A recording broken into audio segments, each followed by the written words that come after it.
Hello butterflies, let's find out what our story is going to be about today. We have a little boy in our story, a cow, 5 wrinkly beans and a golden egg. Has anybody guessed? Well, you are right. Today's story is Jack and the beanstalk.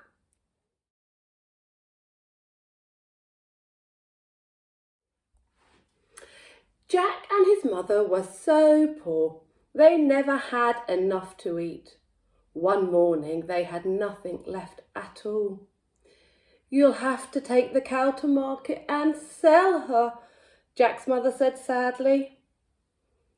On the way, Jack met a strange little man.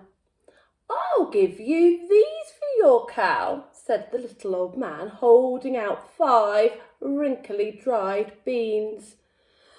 "Oh, but I need money, not beans," said Jack.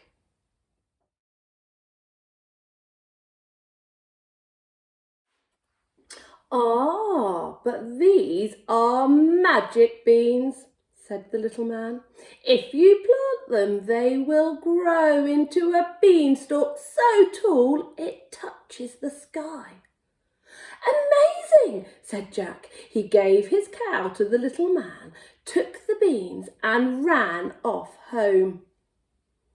But when he got home, he was in big trouble. "What have you done?" "Jack, we need money, not beans," cried his mother, and she threw the beans out of the window.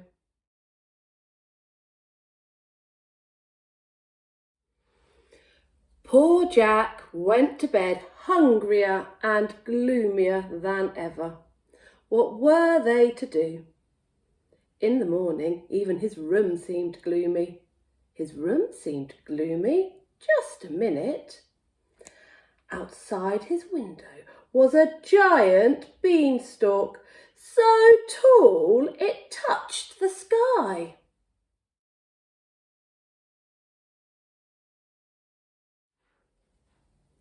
The little man was right, thought Jack. He scrambled onto the giant beanstalk and climbed up and up and up.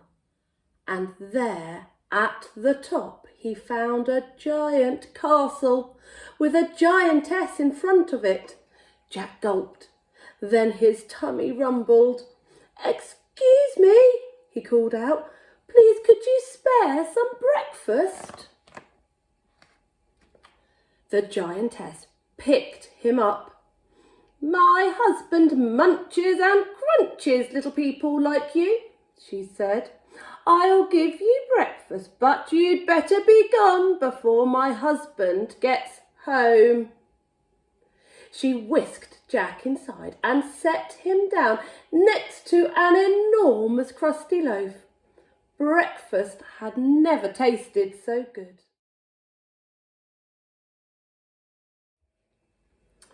But then, stomp, stomp, stomp.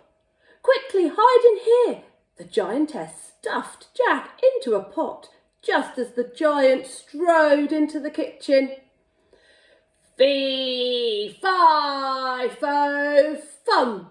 I smell the blood of an Englishman. Be he alive or be he dead, I'll grind his bones to make my bread."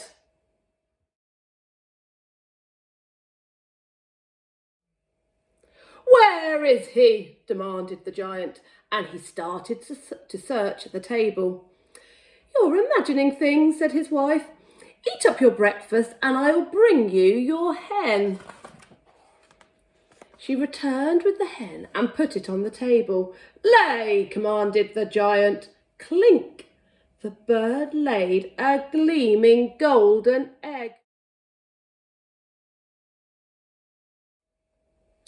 With a grunt, the giant closed his eyes and began to snore. The giantess lifted Jack out of the pot. "Run for your life," she whispered. but Jack had his eyes on the hen. He grabbed the hen and fled to the door. The bird let out a squawk, which woke up the giant, who saw Jack and let out a furious roar. Jack dived out of the door and onto the beanstalk, with the giant hot on his heels.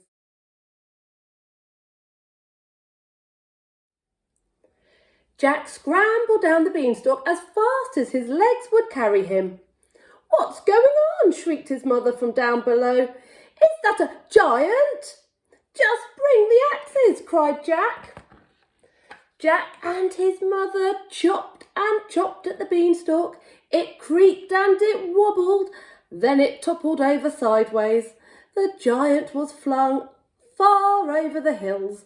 They never saw him again.